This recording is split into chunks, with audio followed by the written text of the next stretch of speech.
Nesse exemplo 5, que também é retirado do Bauer, nós temos uma explicação inicial do funcionamento de um alto-falante.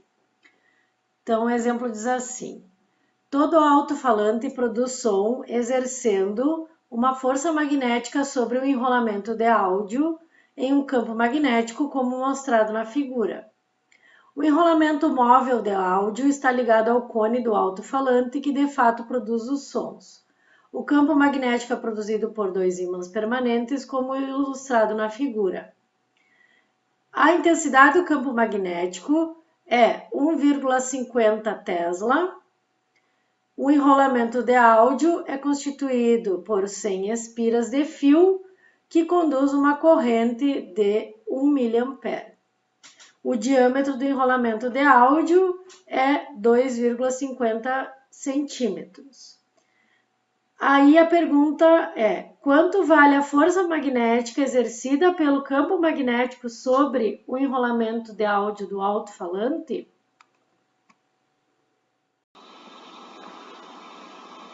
Então, olha só como é que funciona esse exemplo. Nós temos uma figura aqui do Bauer mostrando o alto-falante, tá? Só que está em inglês, mas na figura ele mostra os ímãs permanentes, ó, que são esses dois aqui, ou nessa visão lateral do cone, ó, é um ímã interno aqui e um ímã externo, né? Nessa figura seriam esses dois aqui, ó, tá? Nós temos então o enrolamento móvel de áudio ligado ao fone ao cone do alto-falante, tá?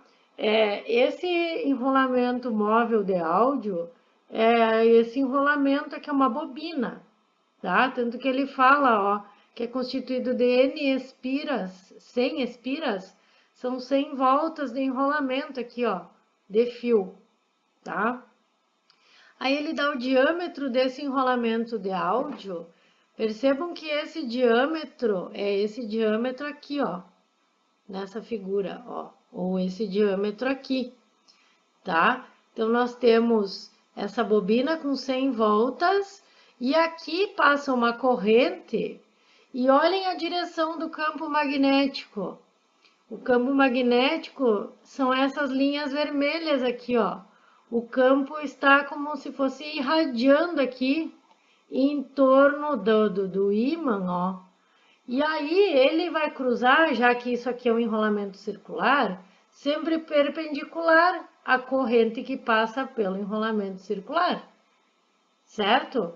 Lembra que se eu tenho uma corrente que passa na presença de um campo e existe uma perpendicularidade entre eles, atua uma força no sistema, então como essa corrente passa perpendicular ao campo desses ímãs, esses ímãs são colocados nesse formato para formar as linhas de campo dessa forma radial, então atua uma força que faz com que haja movimentação aqui do cone do alto-falante, tá?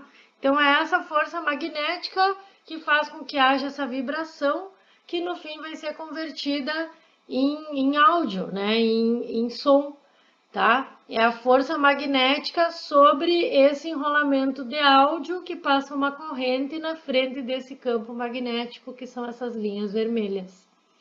Então, nós queremos calcular o valor da força magnética e nós temos os dados. Então, vou abrir um novo slide aqui.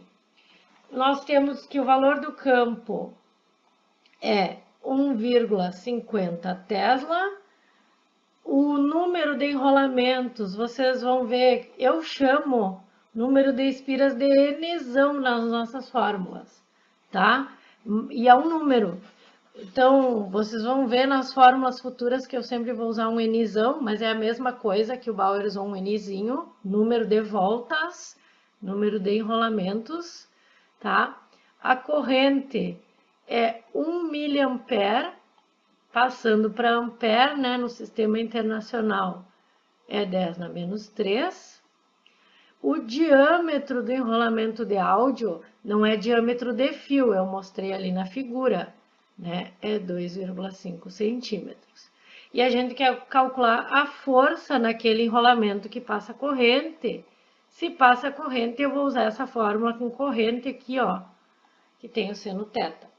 Então, vocês viram que o ângulo, ó, a corrente está sempre circular e o campo sempre vai passar perpendicular, né? Então, em todas as situações aqui, o ângulo é 90 graus, seno de 90 é 1. Vamos mudar de cor aqui para resolver, tá? Então, o que eu vou resolver, na verdade, é ILB. A corrente eu tenho, o comprimento não e o campo eu tenho.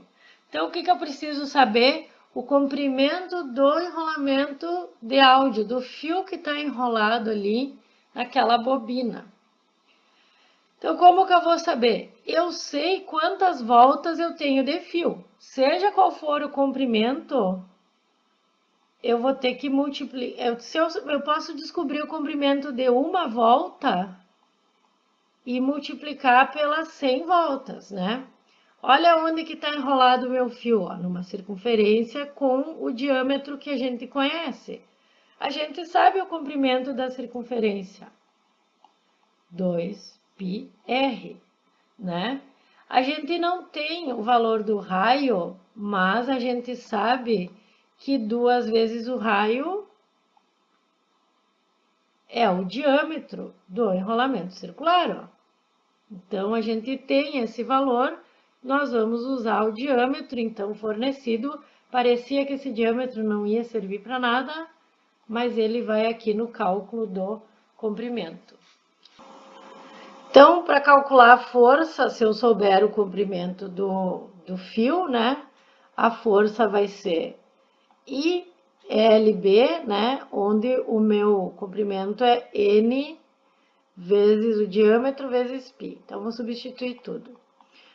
O comprimento, então, é o número de espiras, diâmetro do enrolamento circular, π, e ainda eu preciso multiplicar o campo magnético. Então, substituindo os valores, a corrente era 1 vezes 10 na menos 3, o número de voltas era 100 espiras, né? O diâmetro do enrolamento circular, a gente precisa passar para metro, né? Não pode ser em centímetros. Π, né? Que surgiu lá do comprimento da circunferência, vezes o campo magnético, que vale 1,50 Tesla. Então, resolvendo esse cálculo, nós vamos encontrar um valor aproximadamente 0,0118 newton. Essa é a nossa força magnética no enrolamento circular.